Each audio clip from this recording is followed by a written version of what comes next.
Magandang araw po sa inyong lahat, lalo na sa ating mga pinuno, kawal at kawani ng Hukbong Katihan ng Pilipinas. Ako po si Father Dion ng Post-Catholic Chaplain ng Headquarters and Headquarters Support Group, Philippine Army. At ito po ang salita ng Diyos, ang ating gabay. Ngayon po ay Friday, June 20, 2025, ng ika-11 linggo sa karaniwang panahon.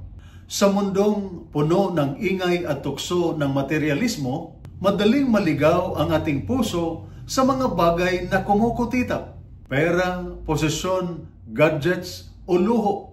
Para sa marami, lalo na sa mga sundalo o lingkod bayan, napakadaling madala sa kaisipang karapat-dapat akong gantimpalaan dahil sa hirap ng trabaho. Walang masama sa kaginhawaan. Ngunit ang paalala ni Jesus, huwag kayong mag-impok ng kayamanan dito sa lupa, sapagkat kung nasaan ang iyong kayamanan, naroon din ang iyong puso.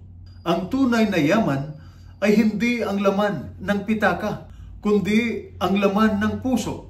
Ito'y nasusukat hindi sa dami ng ari-arian, kundi sa katapatan sa tungkulin, dignidad sa paggawa, at pagmamahal sa Diyos at kapwa. Sa panahon ng krisis, gera o personal na pagsubok, hindi pera ang nagpapalakas sa iyo, kundi paninindigan.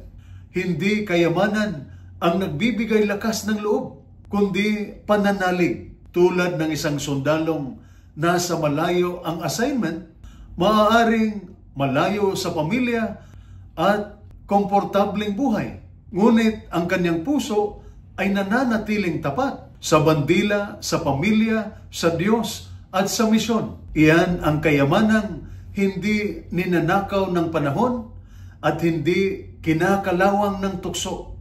At ito po ang salita ng Diyos, ang ating gabay. Manalangin tayo.